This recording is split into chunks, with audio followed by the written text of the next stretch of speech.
আজকের ক্লাসটি BA third semester programme কোর্সের ডিএসসি 1 এবং 2 সংস্কৃত বিষয় যাদের আছে তাদের জন্য। আজকে আমি সংস্কৃত সাহিত্যের ইতিহাস থেকে রামায়ণ সম্পর্কে আলোচনা করব। রামায়ণ থেকে আজকে আমি তোমাদের প্রাথমিক ধারণা দেব এবং সেই সঙ্গে ভারতীয় সমাজ এবং সাহিত্যে রামায়ণের অবদান সম্পর্কে আলোচনা করব। ভারতীয় সাহিত্যের ঐতিহ্যের অনুসরণে বাল্মীকি আদিকবি আর রামায়ণ আদিকাব্য। রামায়ণের বেশ কয়েকটি নামান্তরও বর্তমান, যথা রামচরিত, সীতাচরিত, রঘুবংশচরিত, রঘুবীরচরিত, পৌলস্তবৎ ইত্যাদি। রামায়ণকে কেউ কেউ রামায়ণ সংহিতা বা চতুর্বিংশ সাহস্রী সংহিতা নামেও অভিহিত করে থাকেন। চতুর্বিংশতি সাহস্রী সংহিতা বলার কারণ হয়তো রামায়ণ মোটামুটি 24,000 শ্লোকে রচিত বলেই। মহাকবি কালিদাস রঘুবংশ মহাকাব্যে রামায়ণকে কবি প্রথম পদ্ধতি বলে উল্লেখ করেছেন। মহাভারতের শান্তি পর্বে রামায়ণের উপাখ্যান বিদ্যমান। সেখানে রামোপাখ্যান ভার্গব গীত নামেও পরিচিত। এই সমস্ত বিভিন্ন আখ্যা রামায়ণে থাকলেও রামায়ণ রামায়ণ নামেই প্রচলিত ও প্রসিদ্ধ। ব্রহ্মার নির্দেশেই বাল্মীকি নাকি রামের কথা অবলম্বন করে রামায়ণ রচনা করেছিলেন, এমন একটি কিংবদন্তি ভারতবর্ষে প্রচারিত এবং প্রচলিত। রামের অয়নই রামায়ণ। অয়ন শব্দের বেশ কয়েকটি অর্থ বর্তমান। তাদের মধ্যে গতি বা গমন, পথ, সাধনমার্গ রূপ অর্থে রামায়ণে অয়ন শব্দটি ব্যবহৃত হয়েছে বলে মনে হয়। সুতরাং রামায়ণ শব্দের অর্থ রামের গমন বা রামের পথ বা রাম কর্তৃক অবলম্বিত নীতি। সংক্ষেপে বলা যায় রামচরিত অর্থাৎ রামের আচরণই হল রামায়ণ। এখন আমাদের রামায়ণের রচয়িতা বাল্মীকির পরিচয় জানা দরকার। সেটা সম্পর্কে এখন আমি আলোচনা করব। আদিকাব্য রামায়ণের আদিকবি বাল্মীকি। মহাভারতে বিভিন্ন পুরাণে, বুদ্ধচরিতে, সৌন্দর্যনন্দে, রঘুবংশে বাল্মীকির সশ্রদ্ধ উল্লেখ আছে। কখনো তাকে ভৃগুবংশীয় ভার্গব বলা হয়েছে। যেমন মহাভারতের শান্তি পর্বে রামোপাখ্যান ভার্গবগীত নামে রয়েছে।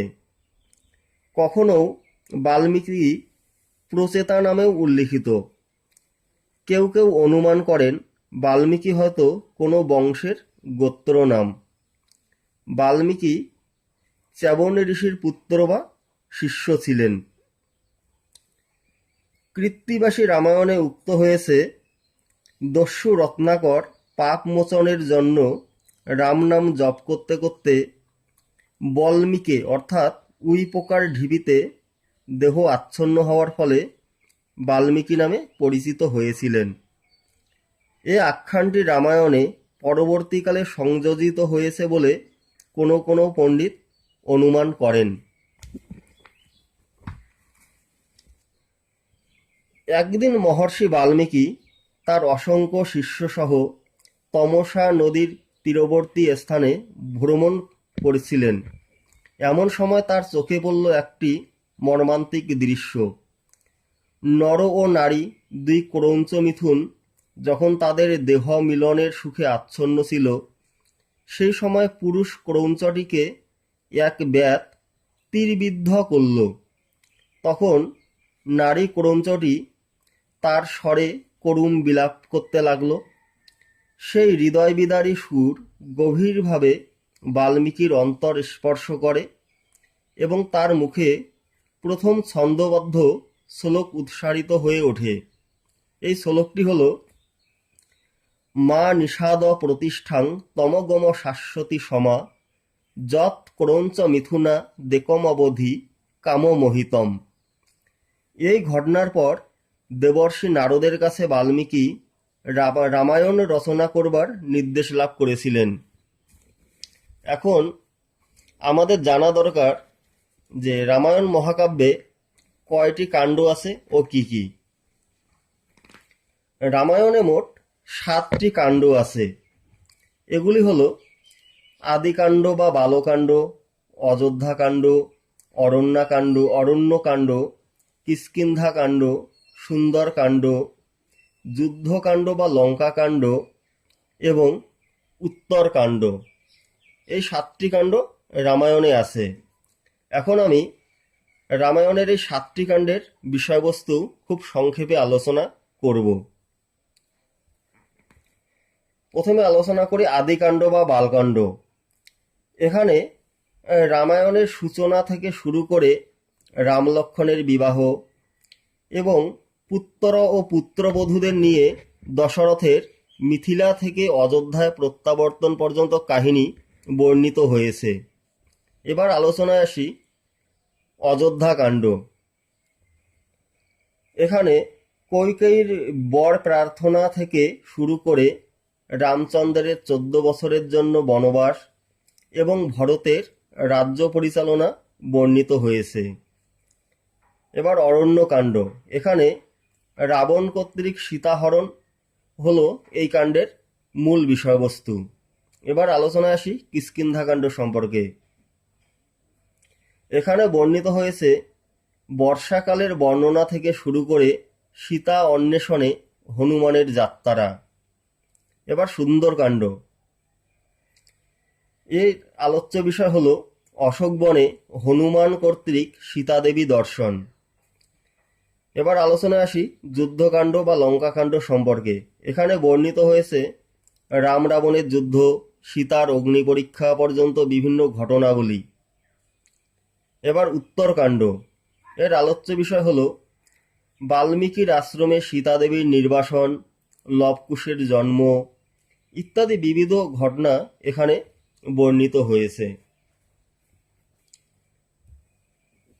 এখন আলোচনা করব ভারতীয় সমাজে রামায়ণের প্রভাব সম্পর্কে। এখন আমাদের জানা দরকার যে ভারতীয় সমাজে রামায়ণের প্রভাব কতখানি। এটা নিয়ে এখন আমি আলোচনা করব। সাহিত্য হলো সমাজের দর্পণ। সমাজের ভালো মন্দ দিকগুলি সাহিত্যের দ্বারাই ফুটে ওঠে। বাল্মীকি বিরচিত রামায়ণ হল ভারতীয় সমাজ ও সংস্কৃতির ধারক ও বাহক। হিন্দুদের আদর্শ পরাকাষ্ঠা হল রামায়ণ। ধনীর প্রাসাদ থেকে দরিদ্রের পর্ণকুটির পর্যন্ত আজও রামায়ণ সাদরে তথা পরম শ্রদ্ধায় সমাদৃত। বিশাল এই মহাকাব্যটি যুগ যুগ ধরে ভারতবর্ষের সমাজ, সাহিত্য ও ধর্মে প্রভাব বিস্তার করে আসছে তা বলার অপেক্ষা রাখে না। বাল্মীকি এমন একজন মানুষকে তার রচনার নায়ক হিসেবে চিহ্নিত করেছিলেন, যিনি মানুষ হয়েও মানুষের কাছে দেবতা রূপে পূজিত। উত্তর ভারতের মানুষজনের প্রীতি সম্ভাষণ হল রাম রাম। আদর্শ রাজ্যকে তুলনা করা হয় রামরাজ্যের সঙ্গে। শুধুমাত্র নায়কই নয়, নায়িকা সীতাদেবীও ভারতীয় সমাজে আদর্শ নারীরূপে পূজিত। বস্তুত ভারতীয় সমাজ জীবনে, রাষ্ট্রজীবনে, ধর্মজীবনে রামায়ণের প্রভাব অতুলনীয়। মানব জীবনের আদর্শ কি হওয়া উচিত তা মহাকবি বাল্মীকি সুললিত ভাষায় তুলে ধরেছেন। যেমন ধর্ম সম্বন্ধে বাল্মীকি বলেছেন, ধর্মাদর্থ প্রভাবতি ধর্মাৎ প্রভবতে সুখম ধর্মেণ লভতে সর্বং ধর্মসারমিদং জগৎ। অর্থাৎ ধর্মই হলো জীবনের সার, ধর্মই হলো সুখের সাধন। এছাড়াও সুন্দর ও সার্থক জীবন গদ্যে তিনি বলেছেন, সত্যঞ্চ ধর্মঞ্চ পরাক্রমঞ্চ ভূতানুকম্পাং প্রিয়বাদিতাঞ্চ দ্বিজাতি দেবাতিথি পূজাঞ্চ পন্থানমাহু ত্রিদিবস্য মার্গ। শুধুমাত্র মোক্ষ সাধন বা সার্থক জীবন লাভেই নয়, নারী জাতির আদর্শ বিষয়েও বাল্মীকি সদা তৎপর। রামায়ণের বহু অংশে নারী জাতির আদর্শ কেমন হওয়া উচিত তা ছড়িয়ে ছিটিয়ে রয়েছে। যেমন ভরত জননী কৈকেয়ীর আচরণে ক্ষুব্ধ দশরথের মুখে নারী জাতির প্রতি অসন্তুষ্ট প্রকাশ পেলেও তিনি যে কেবলমাত্র কৈকেয়ীর প্রতি এই মন্তব্যটি করেছেন তা প্রকাশ করেন। রামায়ণে যেমন পিতৃভক্ত রামকে পাই, আদর্শ নারী রূপে সীতাকে পাই, তেমনি আদর্শ ভ্রাতা রূপে আমরা যেমন লক্ষ্মণকে পাই, তেমনি পাই ভরতকেও। এছাড়াও বাল্মীকি রামায়ণে যৌথ পরিবারের যে প্রীতি মধুর চিত্রকে তুলে ধরেছেন তা প্রতিটি ভারতবাসীর সর্বদা অনুকরণীয়। রামায়ণে প্রতিফলিত যৌথ পারিবারিক চিত্র আজও গৃহধর্মকে পবিত্র ও সৌন্দর্যমণ্ডিত করে। এই পর্যন্তই হলো ভারতীয় সমাজে রামায়ণের অবদান। এবার আলোচনায় আসি ধর্মীয় জীবনে রামায়ণের প্রভাব বা অবদান সম্পর্কে। ভারতীয় ধর্মজীবনেও রামায়ণের অসীম প্রভাব পরিলক্ষিত হয়। পরম শ্রদ্ধার সঙ্গে আজও ভারতবর্ষের প্রতিটি নরনারী রাম সীতার পবিত্র নাম জপ করেন। শ্রাদ্ধানুষ্ঠানে বা বিবিধ বারবরতে ধর্মগ্রন্থরূপে রামায়ণের পাঠ করা হয়। দেবালয়ে বা বিবিধ মন্দির প্রাঙ্গণে রামায়ণ কথা বা রামায়ণ পাঠ পবিত্র বলেই পরিগণিত হয়। উত্তর ভারতের প্রতিটি মন্দিরে আরাধ্য দেবতারূপে আজও রামচন্দ্রের পূজা করা হয়। প্রীতি সম্ভাষণ রূপে উচ্চারণ করা হয় রাম রাম। তবে কেবলমাত্র রামচন্দ্রই নয়, রামচন্দ্রের প্রতি অটল প্রভুভক্তির জন্য হনুমানও মন্দিরে মন্দিরে পূজিত হয়। অনেক বাড়িতে পাঠ করা হয় হনুমান চল্লিশা। এবার আলোচনায় আসি যে ভারতীয় সাহিত্যে রামায়ণের প্রভাব সম্পর্কে। বাল্মীকি বিরচিত রামায়ণে যেমন সমাজের কথা ফুটে উঠেছে, তেমনি প্রস্ফুটিত হয়েছে সাহিত্যের রূপরেখায়। রামায়ণ রচনার পূর্ব হতেই প্রাচীন গাথা ও আখ্যান রূপে রামায়ণ মুখে মুখে প্রচলিত ছিল। বাল্মীকিই প্রথম তার কাব্যে সমসাময়িক রামকাহিনীর একটি সুসংহত পূর্ণাঙ্গ সাহিত্যিক রূপদান করেন। বাল্মীকি রচিত এই রামকথাকে অবলম্বন করে পরবর্তীকালে বিবিধ সাহিত্যে বহু নাটক, মহাকাব্য রচিত হয়। এখন আলোচনায় আসি যে মহাকাব্যে রামায়ণের প্রভাব বা অবদান কতখানি। সংস্কৃত সাহিত্যে রামায়ণের প্রভাব হচ্ছে অপরিসীম। মহাভারতের বন পর্বে যে রামোপাখ্যান বর্ণিত হয়েছে তার উৎস রামায়ণ। লৌকিক সাহিত্যের মধ্যে অশ্বঘোষের বুদ্ধচরিত বা মহাকবি কালিদাসের মেঘদূত প্রায় সর্বত্র রামায়ণের প্রভাব সুদর্শিত হয়। মহাকবি কালিদাসের বিখ্যাত মহাকাব্য রঘুবংশে রামায়ণের কাহিনীর সংক্ষিপ্ত রূপ লিপিবদ্ধ হয়েছে।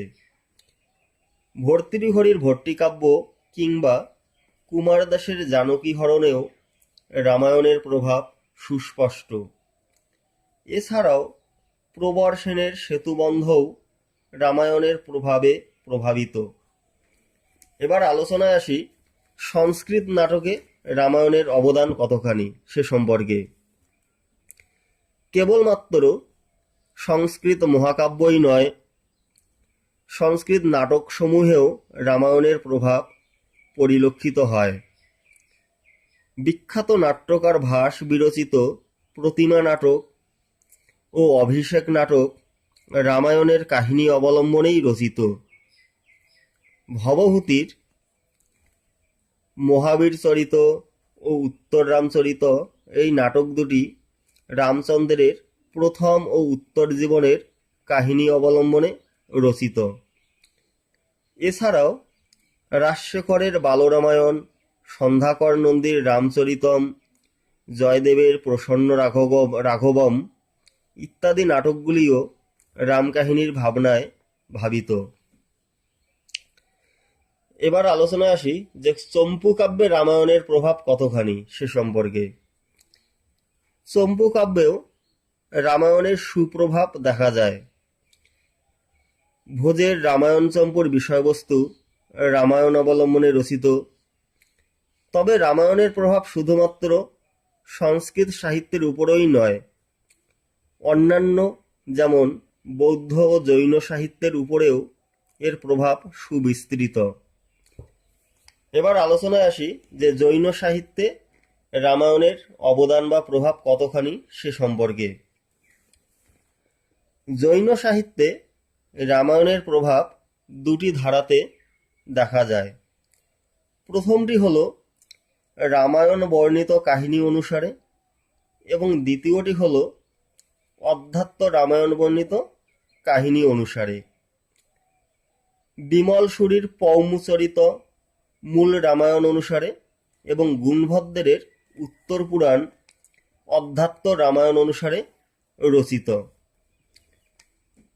এবার আলোচনা করব আমি বৌদ্ধ সাহিত্যে রামায়ণের অবদান সম্পর্কে। রামায়ণের সুবিস্তৃত প্রভাব বৌদ্ধ সাহিত্যেও লক্ষ্য করা যায়। পালি জাতকের জাতকথ্য বর্ণনা ও সূত্রপিটকের ক্ষুদ্র কণিকায় গ্রন্থে রামকথার সংক্ষিপ্ত রূপ বর্ণিত হয়েছে। তাছাড়াও কতকগুলি রামায়ণমূলক জাতক গ্রন্থও পাওয়া যায়, যেমন দশরথ কথানক, দশরথ জাতক, মহাদেব জাতক, মহাজন জাতক, শিবী জাতক ইত্যাদি। তবে ত্রিপিটকে রামায়ণের নামোল্লেখের অভাবে রামায়ণ ত্রিপিটকের পূর্বে রচিত হয়েছিল কিনা তা নিয়ে পণ্ডিতদের মধ্যে বিতর্ক রয়েছে। এবার আমি আলোচনা করব অর্বাচীনকালের সাহিত্যে রামায়ণের অবদান সম্পর্কে।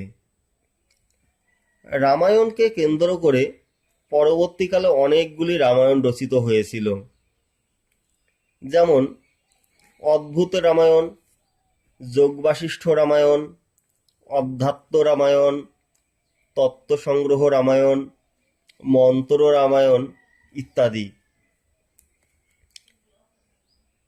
এছাড়াও বাংলা ভাষাতে রচিত কৃত্তিবাস ওঝার রামায়ণ পাঁচালী, পণ্ডিত ঈশ্বরচন্দ্রের লেখা সীতার বনবাস, মধুসূদন দত্তের লেখা মেঘনাদ বধ ইত্যাদি গ্রন্থগুলি বেশ উল্লেখযোগ্য।